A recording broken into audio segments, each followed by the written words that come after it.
संतोषी माता व्रत। शुक्रवार व्रत कथा सुख शांति पैसा सुहाग सब कुछ देती है संतोषी माता। हमारे धार्मिक ग्रंथों में शुक्रवार का दिन संतोषी माता की पूजा के लिए निर्धारित है। अत्यंत ही सरल आसानी से प्रसन्न होने वाली संतोषी माता का व्रत हर तरह से गृहस्थी को धन धान्य पुत्र अन्न वस्त्र से परिपूर्ण रखता है और माँ अपने भक्त को हर कष्ट से बचाती हैं। ऐसी सर्व सुख प्रदायिनी माता संतोषी के व्रत की कथा आज हम जानते हैं। व्रत कथा बहुत समय पहले की बात है। एक बुढ़िया के 7 पुत्र थे, उनमें से 6 कमाते थे और एक निकम्मा था। बुढ़िया अपने 6 बेटे को प्रेम से खाना खिलाती और 7वें बेटे को बाद में उनकी थाली की बची हुई जूठन खिला दिया करती। 7वें बेटे की पत्नी इस बात से बड़ी दुखी थी, क्योंकि वह बहुत भोला था और ऐसी बातों पर ध्यान नहीं देता था।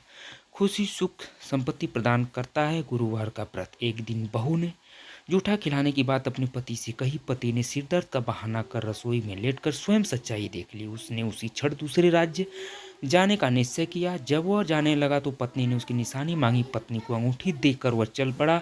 दूसरे राज्य पहुंचते ही उसे एक सेठ की दुकान पर काम मिल गया और जल्द ही उसने मेहनत से अपनी जगह बना ली। संतोषी माता के मंदिर में जाकर संकल्प लिया। इधर बेटे के घर से चले जाने पर सास ससुर बहू पर अत्याचार करने लगे।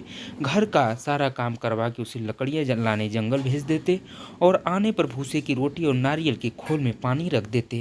इस तरह अपार कष्ट में बहू के दिन कट रहे थे। एक दिन लकड़ियां लाते समय रास्ते में उसने कुछ महिलाओं को संतोषी माता की पूजा करते देखा और पूजा विधि पूछी। उनसे सुने अनुसार बहू ने भी कुछ लकड़ियां बेच दी और 1.25 रुपये का गुड़ चना लेकर संतोषी माता के मंदिर में जाकर संकल्प लिया।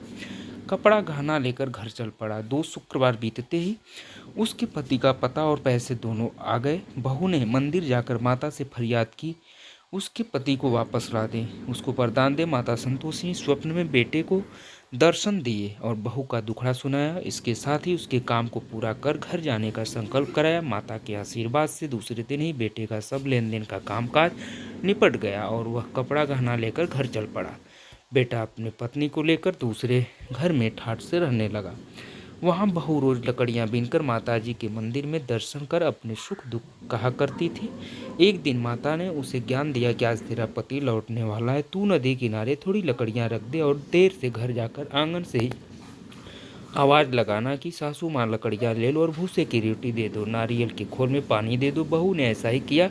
उसने नदी किनारे जो लकड़ियाँ रखी उसे देख बेटे को भूख लगी और वह रोटी बना खाकर घर चल पड़ा। घर पर माँ द्वारा भोजन का पूछने पर उसने मना किया और अपनी पत्नी के बारे में पूछा। तभी बहू आकर आवाज़ लगाकर भूसे की रोटी और नारियल के खोल में पानी मांगने लगी। बेटे के सामने सास झूठ बोलने लगी कि रोज़ 4 बार खाती है, आज तुझे देखकर नाटक कर रहे हैं। यह सारा दृश्य देख बेटा अपनी पत्नी को लेकर दूसरे घर में ठाठ से रहने लगा। खट्टा खाने की मनाही। शुक्रवार आने पर पत्नी ने उद्यापन की इच्छा जताई और पति की आज्ञा पाकर अपने जेठ के लड़कों को निमंत्रण दे आई। जेठानी को पता था कि शुक्रवार के व्रत में खट्टा खाने की मनाही है। उसने अपने बच्चों को सिखाकर भेजा कि खटाई जरूर मांगना। बच्चों ने भरपेट खीर खाई और फिर खटाई की रट लगाकर बैठ गए। ना देने पर चाची 20 रुपये मांगे और इमली खरीद कर खा ली। इससे संतोषी माता नाराज हुई और बहू के पति को राजा के सैनिक पकड़ कर ले गए। बहू ने मंदिर जाकर माफ़ी मांगी और वापस उद्यापन का संकल्प लिया। इसके साथ ही उसका पति राजा के हाथ से छूटकर घर आ गया। अगले शुक्रवार को बहू ने ब्राह्मण के बच्चों को भोजन करने बुलाया और दक्षिणा में पैसे न देकर एक फल दिया। इससे संतोषी माता प्रसन्न हुई और जल्द ही बहू को एक सुंदर से पुत्र की प्राप्ति हुई। बहू को देखकर पूरे परिवार ने संतोषी माता का विधिवत पूजन शुरू कर दिया और अनंत सुख प्राप्त किया। व्रत विधि। इस व्रत में प्रातः काल स्नान आदि से निवृत्त होकर संतोषी माता को स्मरण कर दंडवत प्रणाम करें।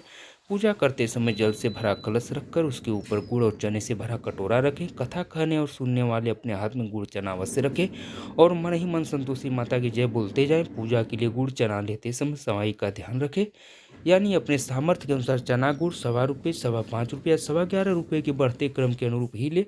कथा समाप्त होने पर हाथ का गुड़ चना गाय माता को खिला दें और कलश पर रखा चना गुड़ प्रसाद के रूप में बांट दें और स्वयं भी प्रसाद लें। मनोकामना पूरी होने पर उद्यापन अवश्य करें।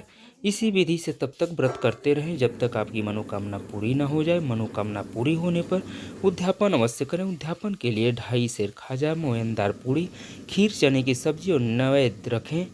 घी का दीपक जलाकर संतोषी माता की कथा कह जयकारा लगाकर नारियल फोड़ें।